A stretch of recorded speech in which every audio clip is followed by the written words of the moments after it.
My body, my body,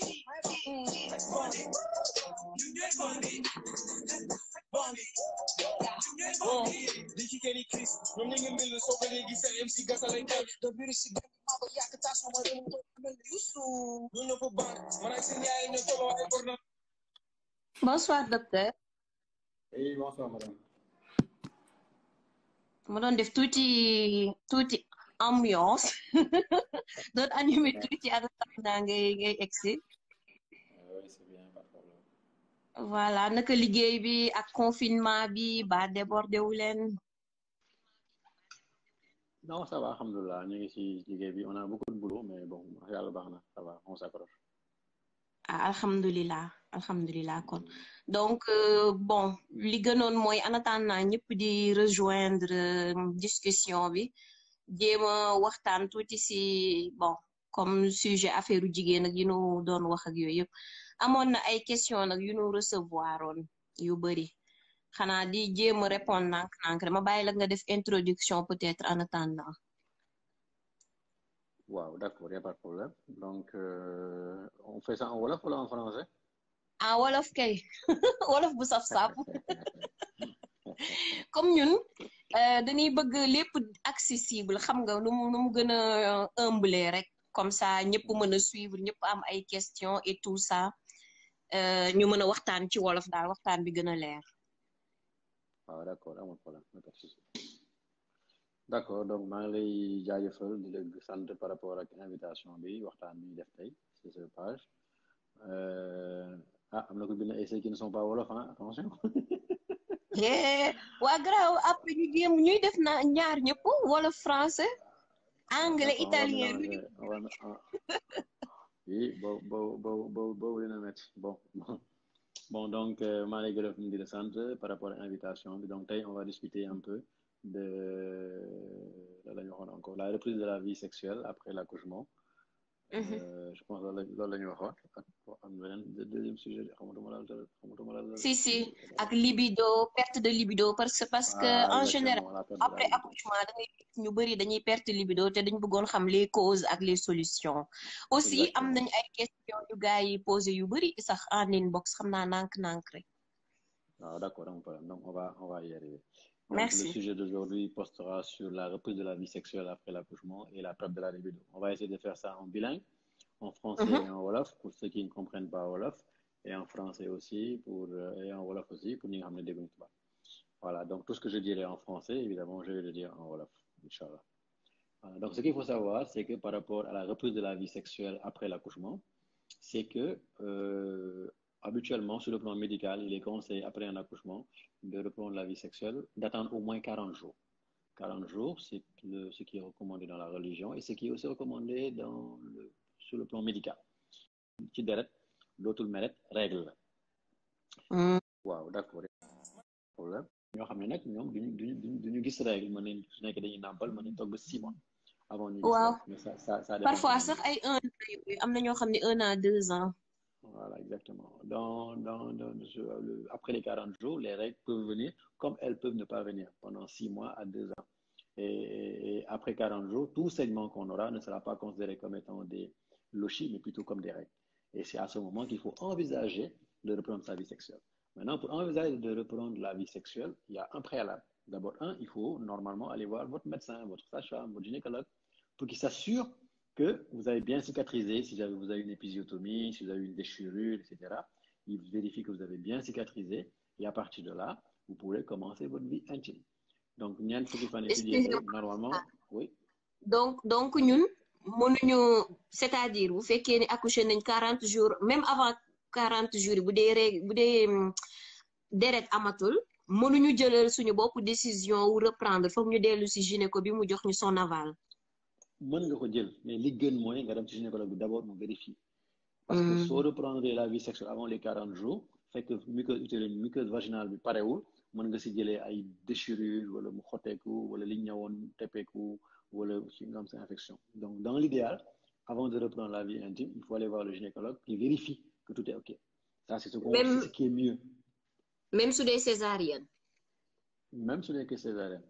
non seulement ça te permet de vérifier que tout est OK, mais ça évite de teel a neuf. Parce qu'au bout de 40 jours, tu as mes rapports sexuels, mën nga jël grossesse. C'est possible. Waaw gars. Mën nga jël grossesse. Donc ça, c'est l'idéal. Maintenant, si vous pensez que tout est OK, vous pouvez reprendre votre vie intime si vous voulez. Mais dans l'idéal, il faut d'abord faire de la même manière qu'il y a des consultations prénatales, il y a aussi des consultations postnatales. C'est des consultations que l'on fait après l'accouchement. C'est la consultation qui se fait le lendemain de l'accouchement, parfois le 7e jour de l'accouchement ou le 8e jour, et le 40e jour pour justement parler de contraception.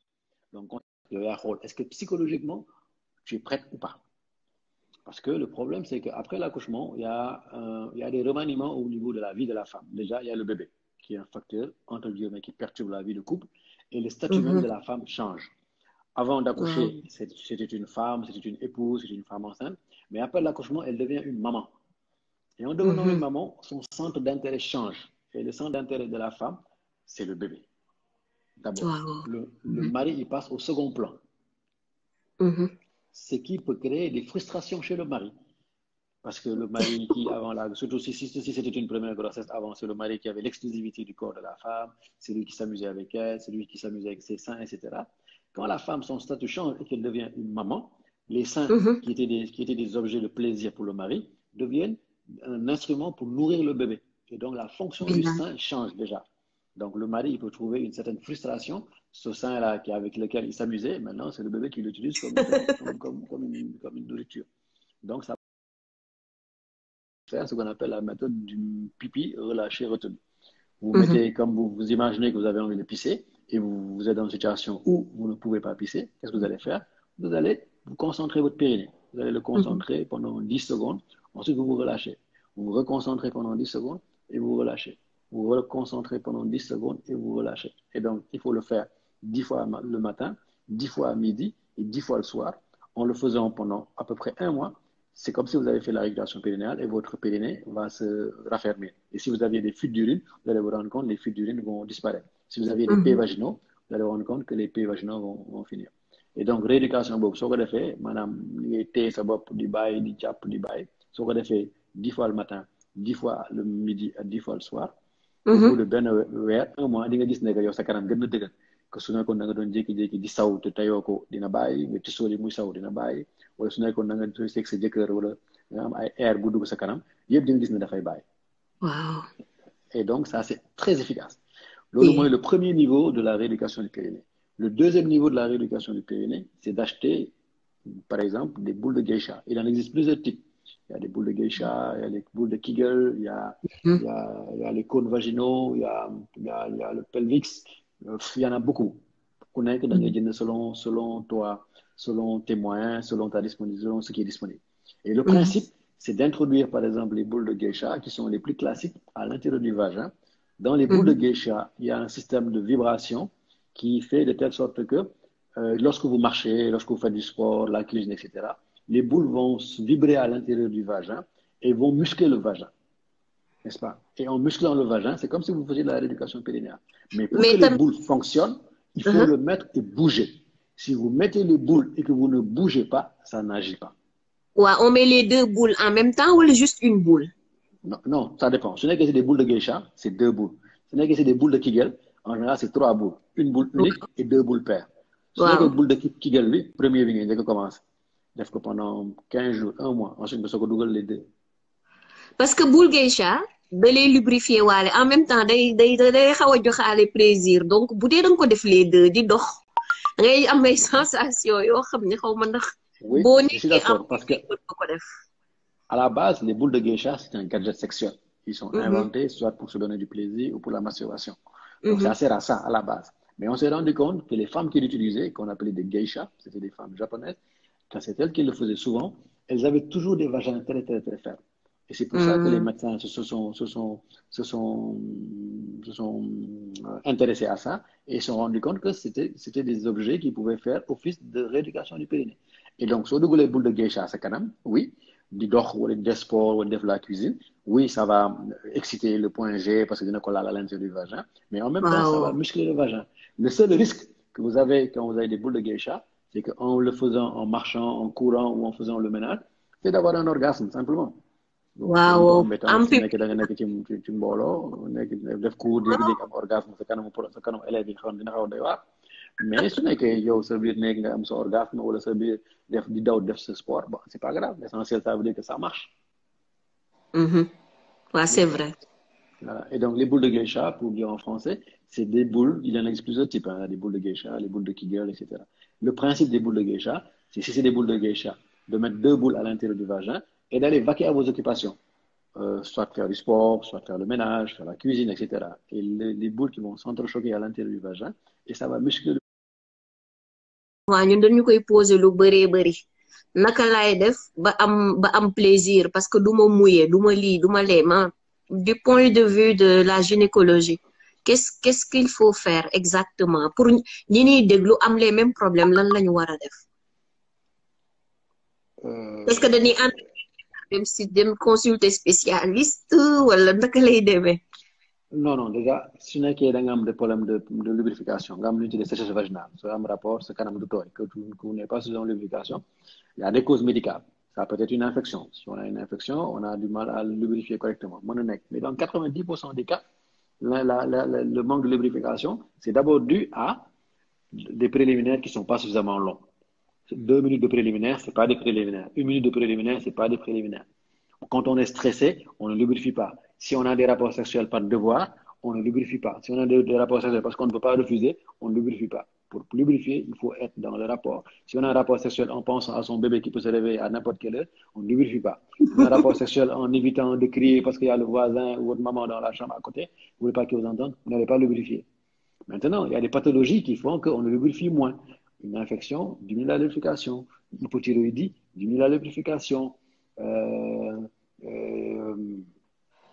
Le stress diminue la lubrification, la ménopause diminue la lubrification, la préménopause diminue la lubrification, certaines pilules contraceptives diminuent la lubrification. Donc, soit avec sécheresse vaginale, il faut savoir pourquoi vous avez la sécheresse et à partir de là, on pourra vous proposer une solution. Un. Deuxièmement, pour avoir du plaisir, il faut que vous ayez son corps, il faut connaître son corps. Il faut savoir si vous êtes vaginal ou si vous êtes clitoridien. Les vaginales, même si on pense que ce concept-là a tendance à disparaître, mais jusqu'à preuve du contraire, une vaginale, c'est une patiente qui a du rapport sexuel par la pénétration et par la stimulation du point G, qui est un point hypersensible, surtout à l'intérieur du vagin. Une clitoridienne, c'est une patiente qui a du plaisir par la stimulation du clitoris. Donc, si vous êtes vaginal et que votre mari il ne fait pas son temps à vous faire que des cunnilingus, quand vous allez jouir? Si vous êtes clitoridienne et votre mari ne vous fait jamais de cunnilingus, quand vous allez jouir? Il faut qu'il y ait une ambiance, une symbiose, il faut qu'il y ait une entente entre les deux partenaires, que chacun connaisse le corps de l'autre. Les hommes, en général, ils n'ont pas trop de problèmes. Un homme, éjaculation égale jouissance, donc ça ne pose pas de problème. Mais les femmes, le plaisir de la femme est plus lent à venir. C'est un plaisir qu'on appelle en plateau. La femme, il faut parfois l'exciter pendant 5 minutes, 10 minutes, 15 minutes, 30 minutes avant qu'elle soit suffisamment excitée pour avoir du plaisir. Maintenant, contrairement à l'homme, la femme, elle peut avoir des orgasmes à répétition. Elle peut avoir 2 orgasmes, 3 orgasmes, 4 orgasmes, alors que l'homme ne peut avoir qu'un seul orgasme par rapport sexuel. C'est ça la différence. Et il faut que ça, les gens le comprennent. Il y a une série d'articles que j'ai écrits sur le plaisir féminin qui s'appelle le Petit manuel du plaisir féminin que j'ai posté sur mon blog, toubibadakar.com, n'est-ce pas? Et je vais vous mettre l'adresse en commentaire. Et en lisant ces articles-là, j'ai décrit de manière très explicite comment donner du plaisir à la femme, n'est-ce pas? Comment faire pour ne pas éjaculer précocement, comment faire lutter pour l'éjaculation précoce et tout. Et donc, c'est un manuel, c'est un article que j'ai écrit, que j'ai fait en trois exemplaires. Da ngeen dem si blogu docteur Diop ngeen jël manuel bi ngeen jox ko seen jëkkër yi ñu lire bu dul loolu du ngeen génn ci situation bi partagez leen ko avec tous les hommes que vous connaissez parce que ñoom ñëpp ñàkk éducation voilà sama contribution donc est-ce que après xam naa dina su may partager waa live bi dinaa ci def toubibadakar.com éventuellement ma dem voilà mi ngi nii ok alors am na kuy laajte on ferme la parenthèse am na kuy laajte que boo demee ba 40 ans ménopause di ñëw est-ce que lan nga war a xaar les règles sont plus abondantes moins abondantes ak les signes à quoi elle doit s'attendre. La ménopause en elle-même ne pose pas de problème. La ménopause, ça veut dire que si vous restez pendant plus de 12 mois sans voir vos règles, habituellement ça ne pose pas de problème. Ce qui pose problème, c'est la préménopause. C'est la période qui vient avant la ménopause. Cette période de 1 an, 2 ans, ou pendant lesquelles, justement, les règles sont perturbées. Perturbation règle, ça va dans deux sens. Soit les règles sont très rares, un mois, vous restez 2 mois sans avoir vos règles, 2 mois, 3 mois, règles, etc. C'est la forme la plus fréquente. Ou parfois, les règles sont trop rapprochées. C'est les deux formes possibles. Mais dans 80% des cas, les règles sont rares. Accompagnées d'autres signes, comme des bouffées de chaleur, comme l'irritabilité, énervé, énervé, comme air sécheresse vaginale, baisse de la libido, vous n'avez pas envie d'avoir des rapports sexuels, parce que justement, avec la sécheresse, les rapports sont douloureux. Aussi des signes de tension, il commence à lier, etc. Ce genre de choses-là. Et c'est ça qu'on appelle la période de péréménopause. C'est une période qui est parfois très difficile pour certaines patientes, mais il y a un accompagnement médical, il y a des médicaments.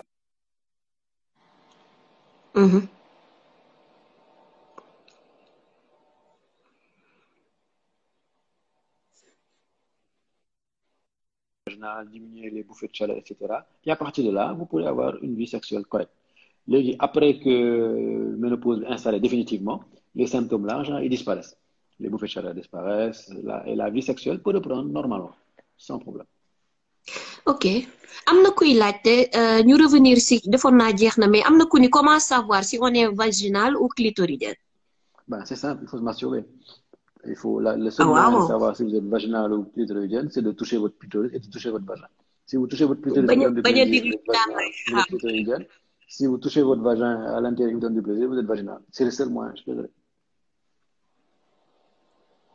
Ok, donc à part loolu daal amul beneen moyen comme ñoom gars yi nee nañ ñi naan dafa araam ñi naan araamul. Non, c'est-à-dire oui, là on parle médical. Là je suis pas imam, je parle pas sur le plan de la religion.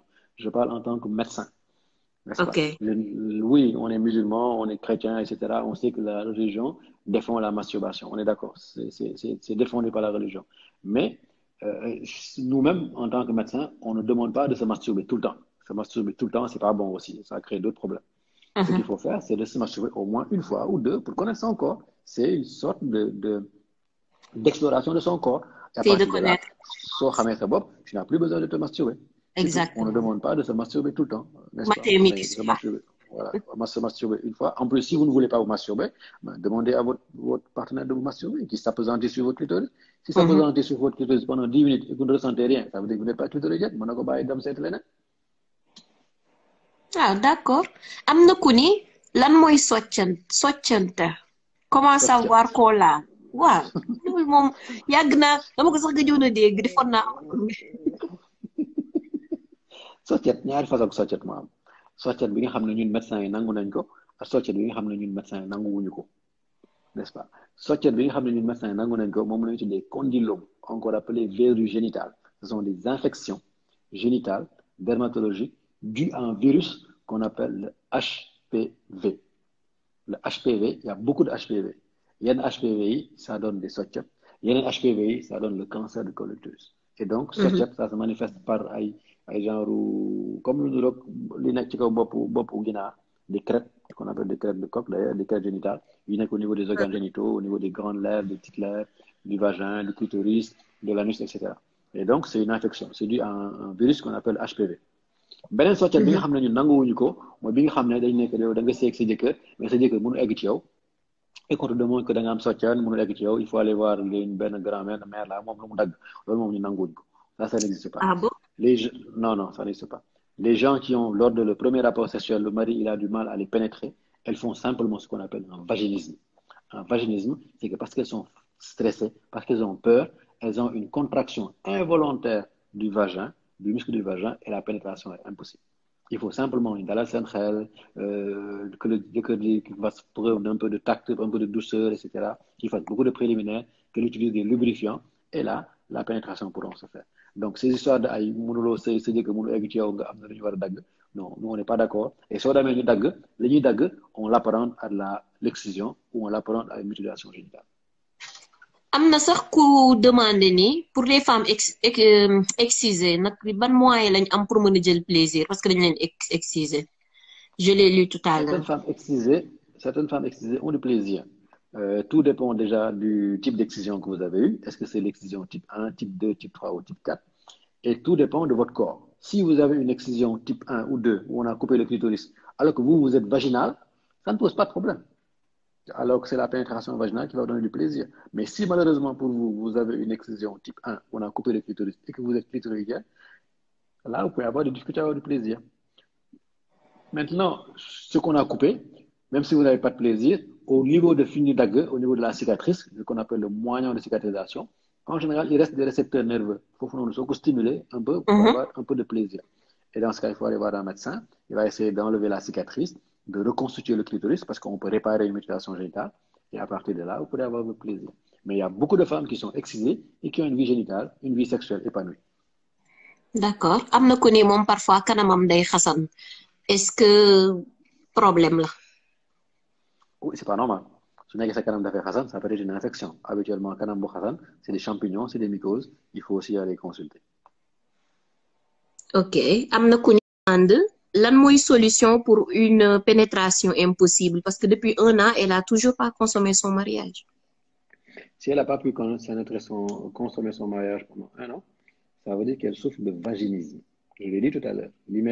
Ah si, si. C'est ça qu'on appelle le vaginisme.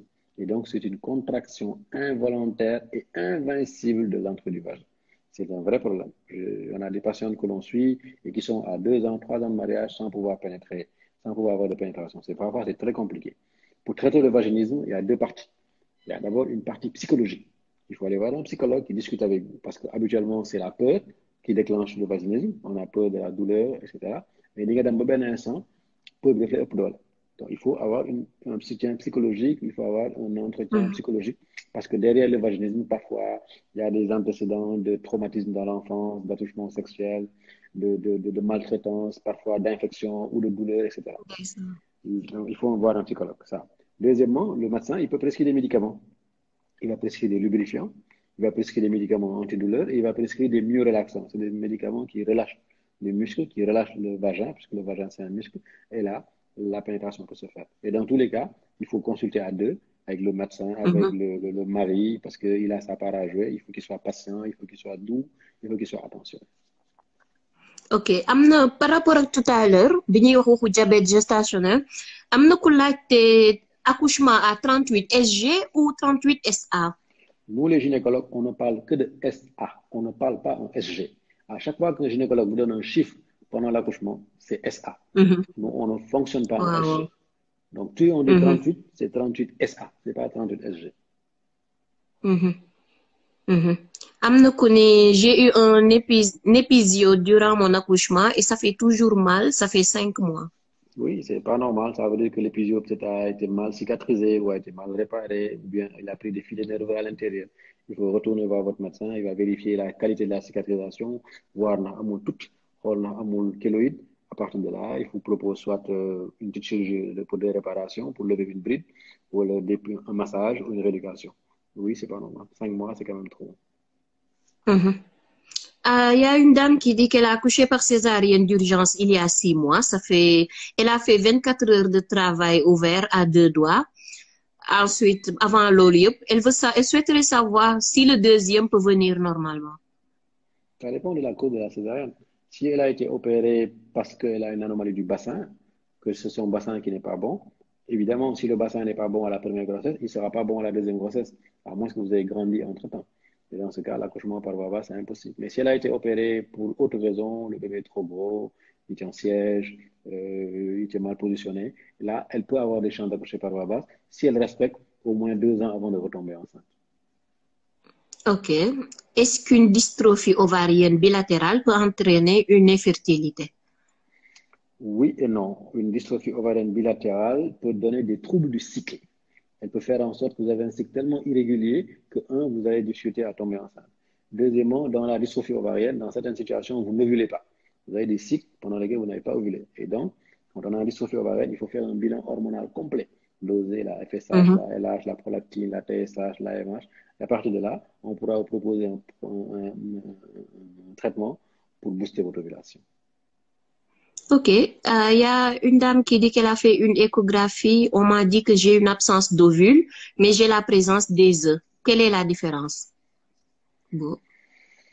Bon, c'est pas très clair, je pense. On peut faire une échographie et voir que la patiente, elle n'a pas d'ovulation, qu'elle n'ovule pas. Mhm. On peut le voir. Mais si elle a des œufs, peut-être que ces œufs sont là et qu'il n'y a pas suffisamment d'hormones pour déclencher une ovulation. Et dans ce cas, le médecin, il va proposer des médicaments pour faire mûrir et éclore ces œufs.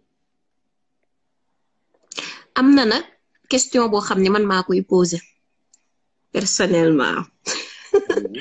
dama bëggoon xam xam nga chirurgie esthétique dafa am ñun Sénégal fan lañ tollu ci rajeunissement vaginal est-ce qu'on en fait où on le fait quand est-ce qu'il faut le faire Et ça se fait, la plupart des gynécologues le font.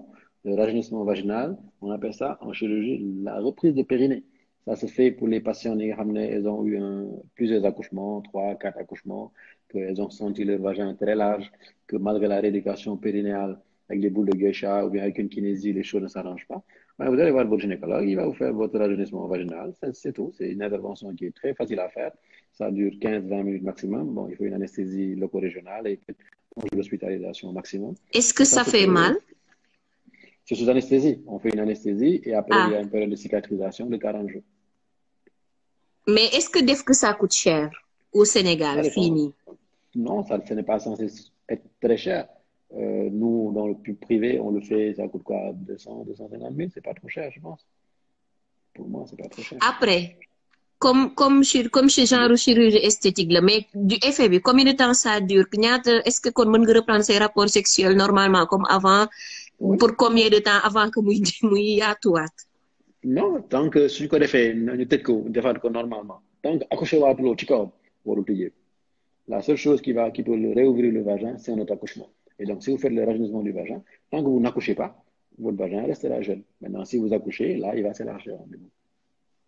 donc s'il y a une femme boo xam ne jur na li muy jur yëpp ba pare mën na def rajeunissement vaginal au lieu muy dem mère yi suñu yaay yi ni jox ay neb ak ay genre yooyu donc Voilà, rajeunissement vaginal ça se fait au Sénégal ça coûte pas cher et c'est plus fiable exactement. voilà man loolu daf ma intéressé woon donc y a une dame qui dit elle a dit que vous avez parlé de spotting elle aimerait savoir ce que c'est. Les spotting, ce sont les saignements qu'on a en dehors des règles quand on fait une contraception. Quand on fait la piqûre, de temps en temps, vous saignez. C'est des petites gouttes de temps en temps qui tachent le linge, etc. Ces petites gouttes, qu'on appelle ça spotting. C'est un mot anglais qui signifie spotting et qu'on appelle en français les microrragies. C'est des petits saignements dus en général. Qu'est-ce qui explique un embryon qui se développe pas? C'est la cause de ma fausse couche. Bon, malheureusement, il y a beaucoup de causes possibles. Un embryon qui ne se développe pas ou dont le développement s'arrête, la première cause, c'est les aberrations chromosomiques. Ça veut dire que cet embryon-là, s'il continue à se développer, ça aurait peut-être donné un enfant mal formé. Un enfant qui a une trisomie 18, une trisomie 21, ou le etc. Et donc, le corps élimine cet embryon. Ça, c'est la nature qui fait ça. Un embryon aussi peut arrêter de se développer parce que vous avez une infection. Si vous avez une infection à chlamydia, une infection à mycoplasme, l'infection peut arrêter le développement de l'embryon. Un embryon peut arrêter de se développer parce que vous avez un problème de résus. Vous avez résus négatif, votre mari est résus positif, vous n'avez pas pris de piqûre lors de votre grossesse précédente après l'accouchement, vous avez développé des anticorps anti-résus, et les anticorps peuvent attaquer l'embryon et arrêter sa croissance. Ainsi de suite. Il y a vraiment une dizaine ou une vingtaine de causes possibles, quoi. Il faut voir avec votre médecin, il va faire un bilan, faire un prélèvement vaginal, faire des prises de sang, et parfois, il peut trouver la solution. Mais dans la plupart des cas, dans 80% des cas, on ne retrouve pas la cause. On fait tous les bilans et tout revient normal. Donc, dañu xam ne mbiru yàlla rek. waaw nangu ko yàlla baax na am na kuy laajte est-ce qu'on peut faire le Norplan et en même temps tomber enceinte. Oui, c'est possible. On peut très bien faire le Norplan, faire toutes les méthodes de contraception et tomber enceinte. Parce qu'il n'y a aucune méthode de contraception qui est fiable à 100%. Les méthodes de contraception les plus fiables, elles sont fiables à 99%. Donc oui, on peut mettre le Norplan et tomber enceinte. Y a-t-il des médicaments pour le rétrécissement vaginal? À ma connaissance, il n'y a pas de médicaments pour le rétrécissement vaginal. Les seuls moyens de rétrécir le vagin, c'est soit de faire la rééducation périnéale avec la méthode du pipi relâché retenu, avec des boules de geisha, avec un kinésie, ou bien de faire une chirurgie qu'on appelle la reprise de périnée. Mais des médicaments pour rétrécir le vagin, à ma connaissance, ça n'existe pas. Ah, mais am na ay produits yoo xam ne mën na def rétrécissement vaginal pour l'espace de 30 minutes, genre yo. Oui, mais c'est ce que je dis, ça, ces médicaments-là, moi, ce n'est pas des médicaments, c'est des produits, c'est la craie vaginale dont les femmes parlent, avec ginger, avec affaire non, ça, c'est dangereux. Faire ça, c'est détruire la muqueuse vaginale parce que ça fonctionne en faisant ce qu'on appelle une vasoconstriction. Ça concentre les vaisseaux sanguins qui sont au niveau du vagin. Donc, on va avoir une sensation que c'est rétréci, mais non seulement c'est passager, mais ça détruit la muqueuse. Ça, moi, je le déconseille. Am na kuy laajte, est-ce que vous traitez ci sa clinique la sécheresse vaginale? Oui, tous les gynécologues traitent, en tout cas, peuvent faire le bilan de la sécheresse vaginale et proposer un traitement. Am na ku ne si j'éternue fort, est-ce que mon stérilet peut se déplacer? Non, non, non, non. Un éternuement fort ne peut pas déplacer un stérilet. Est-ce que parfois nous poser ay questions pour xumbal tuuti? Non, il n'y a pas de problème. De toute façon, on répond à toutes les questions. Hein. Il n'y a pas de questions idiotes. On répond Am à na toutes les questions. Il n'y a pas de problème. ok am na ku ne ay waay j'ai des contractions parfois comme kuy matu, ça me fait tellement mal tontu leen ma xam naa elle a dû poser la question plusieurs fois.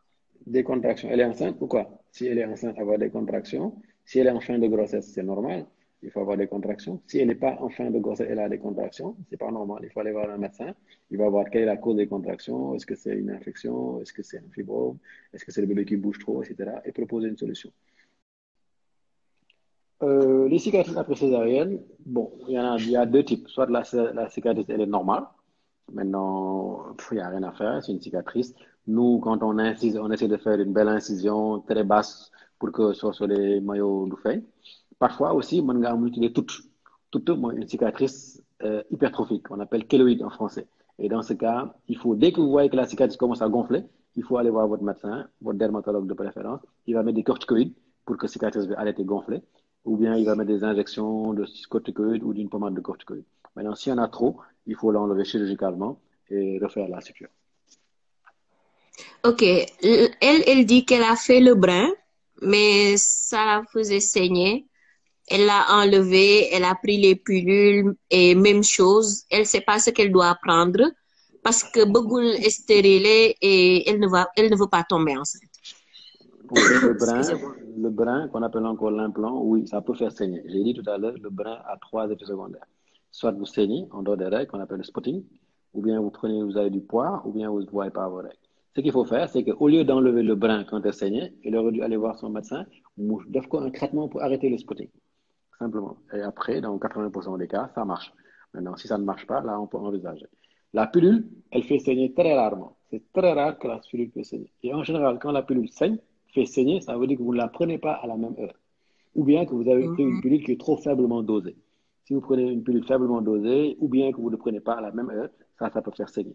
Maintenant, il y a d'autres méthodes. Si elle ne veut pas prendre le stérilet, elle peut prendre le préservatif, elle peut prendre les spermicides, elle peut utiliser les patchs, elle peut utiliser... Alors, stérilet surtout, peut-il être placé avant la nuit nuptiale, sachant que la fille est vierge et ne peut pas tomber enceinte pour le moment? Non, malheureusement, non. On ne peut pas mettre de stérilet, c'est une femme qui est vierge. Donc, quand on met le stérilet, il faut au moins avoir déjà eu des rapports sexuels. Ça, on ne peut pas faire. Mais ku vierge quand même mën na def yeneen méthode de contraception, pas contraception, parce que damay gis am ñoo xam dañuy vierge mais di jël ay pilules pour les règles ak tout ça. La pilule, on peut la prendre même si on n'a pas de rapport sexuel. La pilule, elle sert à plusieurs choses. On peut prendre la pilule, mën nga jël pilule parce que ce cycle dafa irrégulier. Soo amee SOPK par exemple, nga am dystrophie ovarienne, mën nañu jox pilule pour règles yi normal. Su nekkee da nga am des règles douloureuses, mën nañu jox pilule pour nga bañ am règles douloureuses. Ou bien aussi mën nga jël pilule pour contraception. Donc ça dépend de lu tax sa médecin di la jox pilule. Mën nga jël pilule ku vierge mën na jël pilule. Ok. Elle demande rééducation après déchirure. Elle est obligatoire, sachant qu'on reste étroite? Oui, elle n'est pas obligatoire, elle est conseillée. Parce que la rééducation, elle ne sert pas seulement à fermer le vagin, elle peut servir aussi, parce que de temps en temps, mën nga am déchirure, après déchirure bi suy cicatriser, que mu def benn genre tout, wala mu def benn genre point douloureux boo xam ne heure boo amee rapport ak point boobu dafay metti. Rééducation mën a tax ces points douloureux là da koy dindi. Donc oui, quand on a une déchirure, il est conseillé de faire la rééducation. Sans compter que rééducation bi soo ko defulee, dans 5 ans, dans 10 ans, dans 20 ans, mën nga am lu ñuy tuddee descente d'organes. nga jékki-jékki butit jurukaay bi commence di génn, butit sawukaay bi di génn, etc. Donc oui, la rééducation, elle est fortement conseillée en cas de déchirure. Ok. Léegi, juste avant live bi di dagg, la fille qui parlait de la menthe, en fait, pas la menthe que la femme met sur elle-même, mais avant fellation, les menthes comme ay cristal wala menthe concentrée yeeg genre yooyu nga xam ne moom la jigéen ñi di sucer avant de faire une fellation, est-ce que ça peut faire mal à l'homme? Non, ça peut pas faire. Bon, non, sans que la menthe n'est pas trop concentrée, parce que la menthe aussi, elle peut brûler. Si vous utilisez, au lieu de Waaw, mettre une feuille de menthe, vous utilisez 2, 3 feuilles de menthe, ben, vous am allez na le ay brûler. jigéen am na ay jigéen yu ñu Voilà. si xët.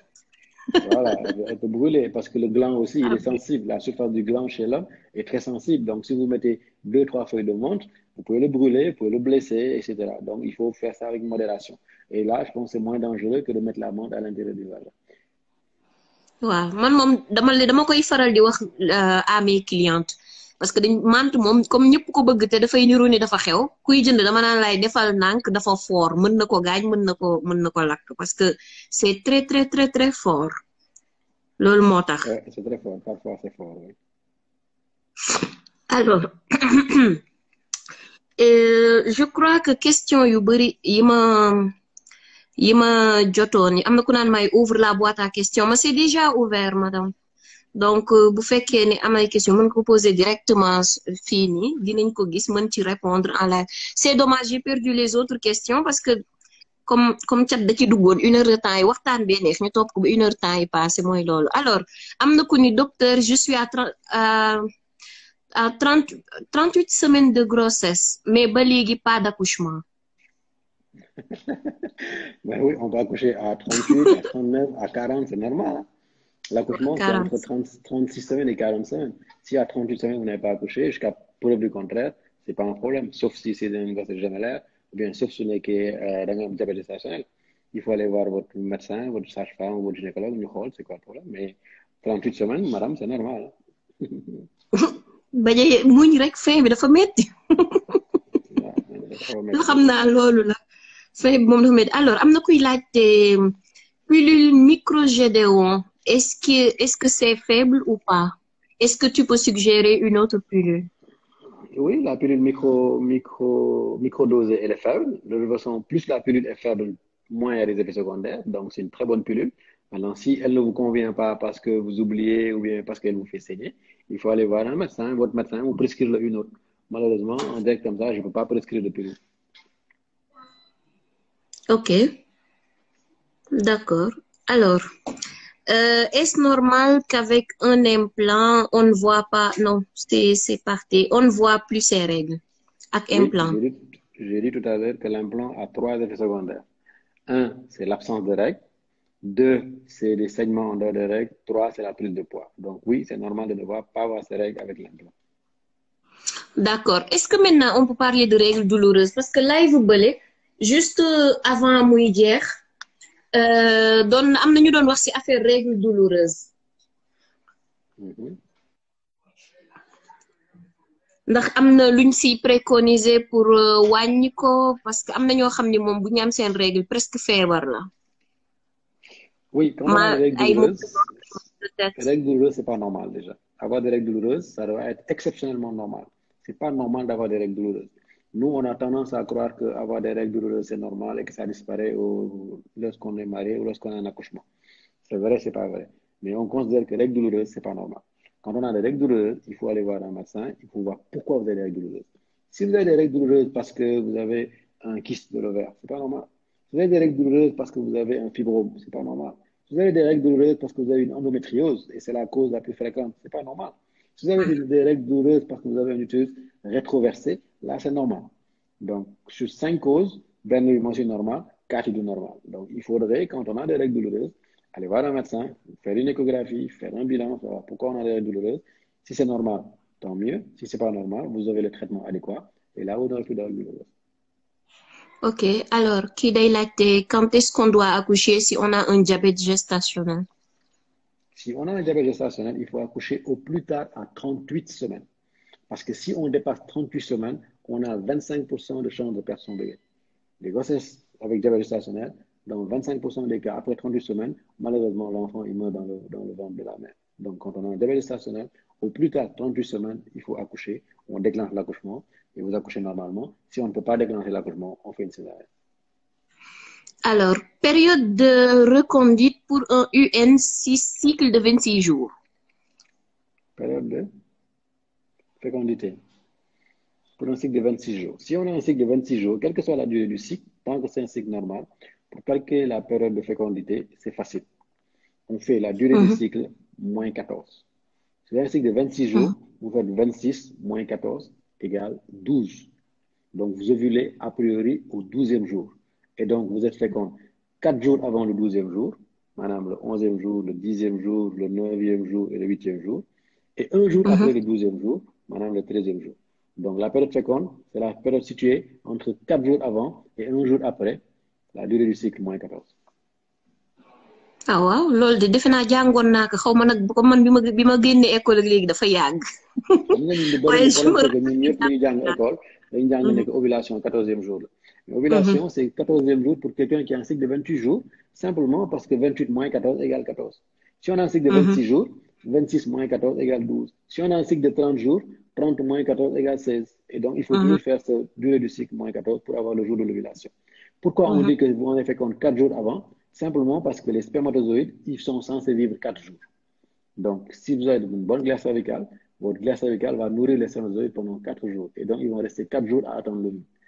C'est pour ça que la période de fécondité, c'est 4 jours avant l'ovulation et un jour après, parce que l'ovule ne vit que 24 heures. Si on a ovulé, le lendemain, si on fécondé, l'ovule va faire. Mais est-ce que ay tànk efficace na? Parce que am na ñoo xam pour tomber enceinte dañu naan yi ajal tànk yi bu baax. Est-ce que loolu c'est vraiment efficace? Oui, oui, moi je le conseille. So, à mes rapports ba pare, au lieu nga jóg subitement, mën nga toog pendant au moins 10 minutes en soulevant les pieds et ça permet, oui, de récupérer quelques millilitres de sperme. Ça peut être efficace, ça peut aider, oui. Docteur, ak tànk yi à quel niveau?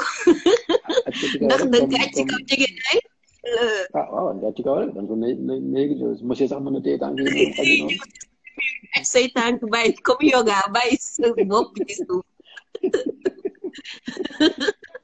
pour ñi sportif bu baax.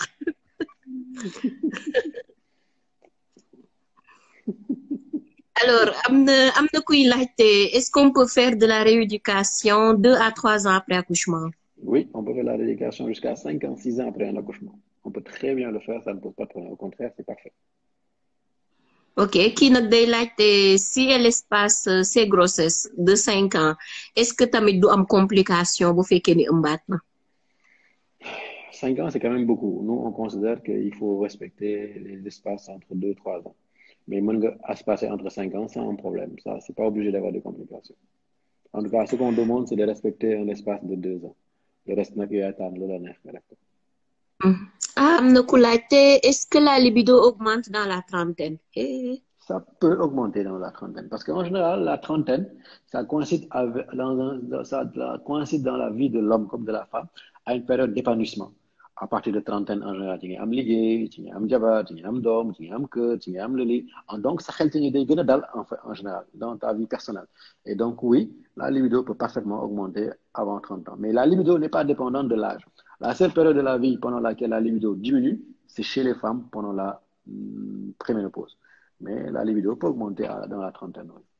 Alors, il y a une dame qui dit qu'elle avait le stérilet comme contraception pendant 2 ans, dindi na ko depuis 2 mois, mais elle n'est toujours pas enceinte.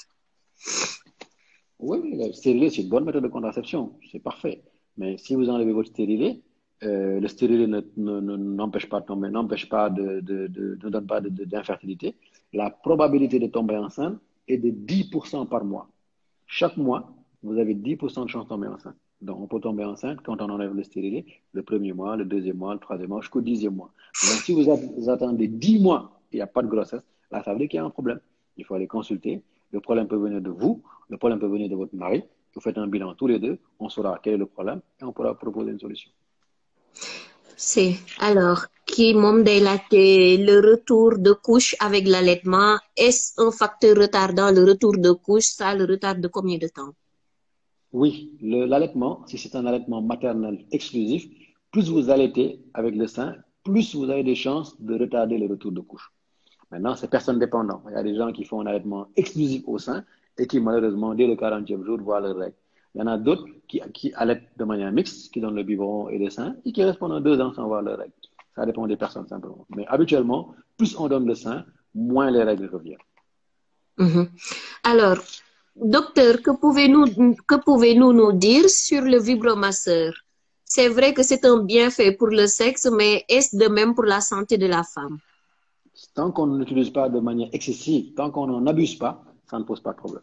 Lan Si on mooy utilise, excessif. il ne faut pas abuser simplement. Si nekkee yow vibromasseur bi rek moo la jox plaisir, si nekk moom rek nga utiliser pour avoir du plaisir, le jour où vous allez avoir un rapport sexuel normal, vous risquez de ne pas avoir de plaisir. C'est tout. Ah, il faut mixer les Donc, deux. il faut mixer, voilà. Il ne faut pas trop en abuser. Donc, tous les objets sexuels qu'on utilise, les vibromasseurs, les boules de geisha, etc., il ne faut simplement pas en abuser. Si on en abuse, malheureusement, ça peut donner des problèmes après de relationnels dans la vie sexuelle. Missan, moi ça, excusez-moi. Il y a mon collègue Missan là, qui va pas dire. Missan, moi ça. Ça descend, excusez-moi, il y a mon ami Missan là, qui va pas dire. Allez, ciao, merci. Voilà, c'est bon, on peut continuer. Alors, y a une autre qui dit, on m'a fait une curetage après une fausse couche de 3 mois de grossesse. J'aimerais savoir quand est-ce que les saignements vont s'arrêter. Elle a toujours mal au ventre. C'est pas normal. Si on a fait le curetage, normalement, dès la fin du curetage, maximum 1 semaine, 10 jours, le sang doit s'arrêter. Si le sang persiste après le curetage, non, Instagram. Ah, tu peux suivre. Hein? Ah, voilà. Si au bout de ces 10 jours, vous avez connu encore avoir du sang ou bien des douleurs, c'est pas normal. Peut-être que le curetage est incomplet. Il faut retourner voir votre médecin qui vérifie quel est le problème. Ok. Alors, après accouchement, est-ce que rapport sexuel boo koy def am loo daj dafa am problème wala col bi moo wàcc? Am loo daj, c'est-à-dire? Ah, elle l'a écrit comme ça. xawma lan la daj de. Je sais pas. Mën na nekk, oui, mën na nekk une descente des descentes d'organes. Maanaam col bi wàcc, le vagin, vessie bi wàcc, rectum, ouais. Mën na nekk une descente d'organes. Waaw. Su nekkee daanoo ko gis avant l'accouchement, quand nga gis ko après l'accouchement, oui, c'est pas normal, il faut aller consulter, ñu xool. Mën na nekk ce qu'on appelle un prolapsus. Il y a une femme qui demande est-ce qu'on peut tomber enceinte en allaitant alors qu'on n'a pas fait de planning et Oui. qu'on voit encore ses règles? Oui, oui, évidemment. Oui, donc, Wolof la parce que wolof yi dañ naan sooy nàmpal doo ëmb. non, sooy nampal doo ëmb, ça c'est valable pendant 6 mois. L'allaitement est une contraception à condition de donner que le sein, exclusivement le sein, pas d'eau, pas de biberon, pas rien, de ne pas avoir ses règles et ça dure 6 mois. Dans ce cas, c'est ce qu'on appelle la méthode MAMA, la méthode de l'allaitement maternel. Ça dure 6 mois. Au bout de 6 mois d'allaitement, même si les règles ne viennent pas, vous pouvez tomber enceinte, sans problème. Donc, l'allaitement maternel n'est une contraception que pendant 6 mois. Ok. Alors, ñu bëri nag interpellé nañu sur les méthodes de contraception. Am na ñu ni boo defee piqûre bi da lay grossir loo, am na ñu ni non pilule yi moo gën a efficace. Pour yow, ban mooy méthode de contraception bi gën fiable sans grossir? Toutes les méthodes de contraception ont des effets secondaires. Et de manière générale, tous les médicaments ont des effets secondaires. Tous les médicaments. Le paracétamol, mën nga ko jël mu jox le problème hépatique, wala mu jox le problème rénal. Le Spasfon, le Vogalène, tous les médicaments ont des effets secondaires. Ça, il faut le savoir et l'accepter. Et les méthodes de contraception modernes, c'est des médicaments, ils peuvent donner des effets secondaires. Maintenant, il y a certains effets secondaires qu'on peut accepter et d'autres effets secondaires qu'on n'accepte pas. La piqûre, par exemple, ou l'implant, ils ont 3 effets secondaires notables. Soit on ne voit pas les règles, ou bien on a des saignements en dehors des règles, ou bien il y a une prise de poids. Mais ça, c'est connu. Si vous êtes dans une famille où vous avez tendance à prendre du poids naturellement, ben, il ne faut pas faire ça, parce que ce que vous faites, vous avez du poids. Et de manière naturelle, une femme, après l'accouchement, elle grossit, c'est normal. Ici, notre alimentation est faite de telle sorte que, soit aussi n'est pas pareil, les gens te donnent de la bouillie, rouille, machin, en te disant que c'est pour avoir du lait, alors que c'est des produits qui font grossir. Ça ne donne pas de lait du tout, ça n'a aucun impact sur la lactation, et ça fait grossir. Donc, quand vous prenez ça, que vous fassiez votre piqûre ou pas, vous allez grossir de manière naturelle. Et donc, de temps en temps, la prise de poids que l'on met sous le compte de la piqûre, ce n'est pas la piqûre, c'est notre alimentation. C'est tout. Le stérilet, il donne des règles douloureuses, il donne une augmentation du volume des règles, il donne des pertes blanches. Donc, chaque méthode de contraception a ses avantages et ses inconvénients. Maintenant, quelle est la meilleure méthode de contraception? La meilleure méthode de contraception, c'est la méthode que vous aurez choisie vous-même, en pleine connaissance de cause des avantages, des inconvénients, et dont vous acceptez les effets secondaires. C'est pas la méthode de votre maman, c'est pas la méthode de votre voisine, c'est pas la méthode de votre copine, c'est pas la méthode de votre médecin. C'est la méthode que vous aurez choisie vous-même. Et cette méthode, vous pouvez la changer quand vous voulez.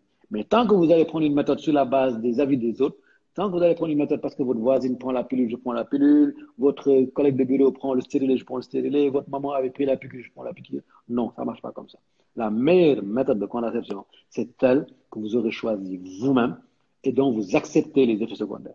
Et si les effets secondaires ne vous conviennent pas, vous changez de méthode. Et vous pouvez changer de méthode autant que vous voulez, que ce soit des méthodes naturelles ou des méthodes modernes. Alors, amna koni Bichette passe ma question. Ok, quel est le traitement pour l'absence de plaisir? Lolo moi question. Celui qui a posé la question là, Missa, c'est mon confrère, c'est un gynécologue. Bonsoir. Bonsoir. Eh, Missa, lo def ni yow bayi ngay def. Bonsoir. Gënuma la ko xam. Bonsoir. Ah, ok. Légui, on passe kon. Légui, amna kuni, est-ce que c'est normal d'avoir un cycle irrégulier sous stérilet? Stérilé. Ok. Oui, le stérilet, il a tendance plutôt à donner des saignements longs ou des saignements en dehors des règles. Donc, si on a un stérilet et qu'on saigne trop, c'est un effet secondaire du stérilet. Donc, ça, c'est possible, oui. Ok. Est-ce que l'allaitement fait maigrir? Ah, ça dépend des gens. Il y a des femmes, lorsqu'elles allaitent, elles maigrissent. D'autres, lorsqu'elles allaitent, elles prennent du poids par rapport à l'alimentation. Donc, ça dépend des personnes. Ok. Bon, pour celles qui demandent, il y a une baisse de libido après accouchement. Lol, on y a déjà répondu, long en large. Le docteur répond, nous voulons savoir, absence de plaisir, le traitement. Madame intéressée de ñëpp daal.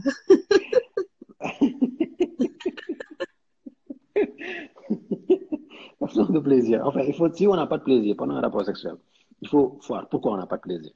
Parce que normalement, quand on a un rapport sexuel, on doit avoir du plaisir.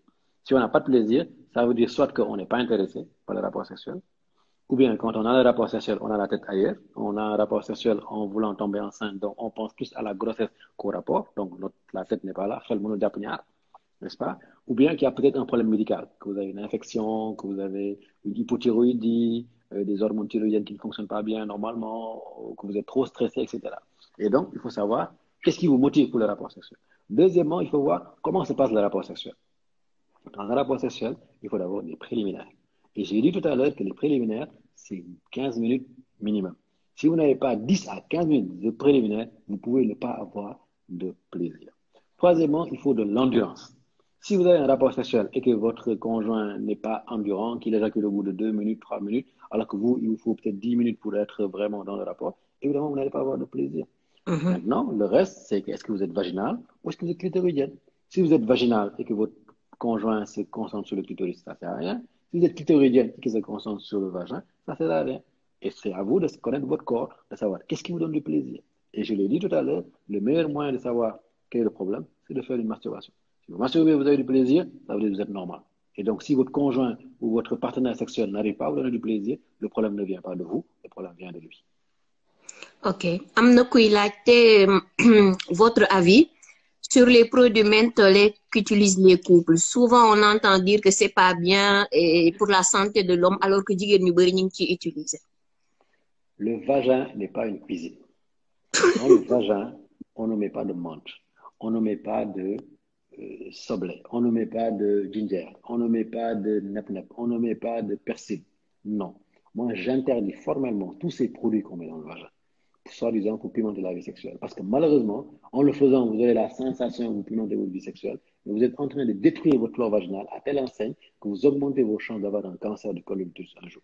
Et nous le voyons tous les jours, des femmes de la quarantaine qui commencent à avoir des signes de cancer du col parce que pendant 10 ans, pendant 5 ans, elles ont utilisé ces gadgets, elles ont utilisé ces produits, soi-disant pour pimenter leur vie sexuelle.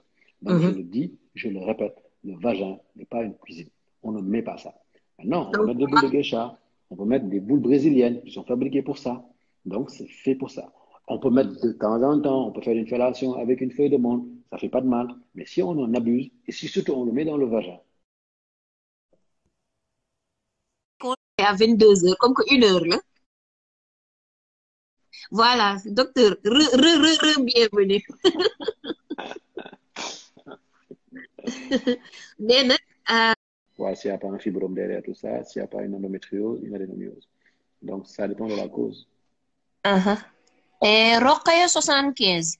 Bichette mosul jaay ay adankeek neb ak goowe man lu ma dul utiliser du ma ko jaay parce que sama produit yëpp laa testé 100%. Kuy xalam di sa jaayo lu ñëw maa koy jëkk testé sama jëkkër kontaan man duma jaay neb pour mu leer xawma luy neb waaw man daal partisan wu chirurgie esthétique laa bokk te comme am naa renseignement yi dinaa ci taxaw inchallah.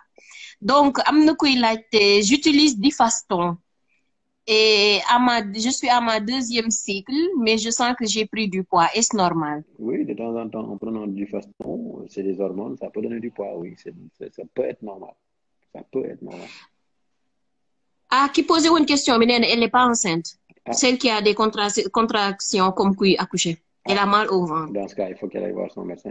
Quel est le problème? Est-ce qu'elle a des fibromes? Est-ce qu'elle a une endométriose, une adénomiose, un kyste? C'est pas normal. D'accord. Ah waa kii man nag docteur comme guddi na def nañ 1h30 tout direct kontaan naa trop sama xol sedd na donc xaw ma yow loo si xalaat est-ce que am na loo ñu bëggoon a conseiller ñun jigéen ñi balaa ñuy dem. À part ndokk. Voilà, ce que je conseille par rapport au thème du jour qui est un peu axé sur le plaisir, moi, il faut pas être dans l'excès. La vie sexuelle, elle s'entretient. De la même manière que les hommes doivent faire un effort pour pimenter leur vie sexuelle de leurs femmes, les femmes aussi font des efforts. Habituellement, ça, c'est normal. Il faut pas faire trop aussi. Il faut pas trop laver. Non, non, il faut pas trop laver. Le vagin n'est pas une cuisine. Merci, Nadia. Le vagin n'est pas une cuisine.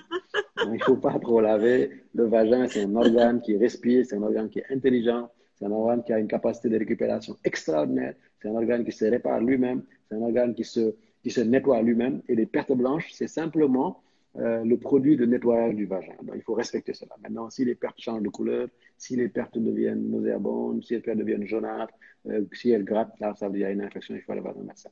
Donc, c'est ça. Et franchement, c'est le conseil que je peux donner. En conclusion, le vagin n'est pas une cuisine. Ah, baal ma balaa ñuy dem. Am na ku ni, elle insiste parce que c'est la 3e fois qu'elle le demande. Est-ce que le spotting peut empêcher d'avoir des enfants? Bon, c'est pas bon de toute façon pour les spermatozoïdes de traverser l'utérus alors qu'il y a du sang dans l'utérus.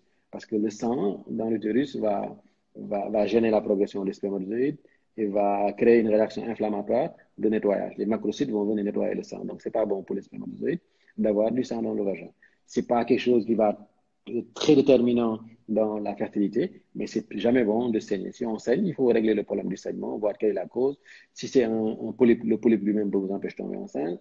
Si ça saigne parce que vous avez D'accord. il peut vous empêcher de tomber enceinte. Donc oui, les spottings, c'est pas très bon pour tomber enceinte. C'est pas facile. waa léegi li may proposer pour conclusion mooy les gadgets sexuels parce que man moom ku ay partisan wu sextoys là parce que ça pimente ça participe à sortir de la routine xam nga test yu bees parce que suñu genre gi marié depuis des années def nañ ba xamatuñ lan lañ war a def donc yow lan nga ci xalaat en tant que professionnel gynéco. Oui, les gadgets sexuels. Pour pimenter la vie. Oui, ça aide à pimenter. Ay vibro ay stimulant ay xam nga yooyu daal les sextoys quand même parce que ñun def nañ ba xamatuñ li ñuy def on est marié depuis des années dañu réer trop ci routine bi donc pour conclure daal man je veux dire qu'on parle des sextoys. Oui, les sextoys, on peut les utiliser. C'est indiqué de l'utiliser pour pimenter un peu la vie sexuelle, pour diversifier, pour surprendre le mari, etc. Mais il ne faut pas en abuser aussi. Il ne faut pas passer son temps à utiliser un godmiché, passer son temps à utiliser des boules de geisha, passer son temps à mettre des boules brésiliennes, etc. Il ne faut pas trop en abuser. Parce que si on en abuse trop, justement, c'est ça qui va créer des problèmes, qui crée des infections, créer des lésions précancéreuses, etc. Il faut l'utiliser toujours avec modération. Ok, docteur, merci. Kontaan naa kon merci beaucoup. Je vous en prie, madame, pas de problème. C'était un kon plaisir xam pour naa moi. ba rek incha allah déwénati nga baal ñu àq bu baax comme ñu ngi jëm ci koor gi. ngeen baal ma ngeen baal naa la ngeen baal ma. Et j'espère à très bientôt yow moom yoraloo àq kenn ñëpp kontaan instant yi moom defe naa famille yi suivre yëpp kontaan. Amiin Vraiment merci. jërëjëf Sincèrement à très bientôt. Inch'Allah. Merci.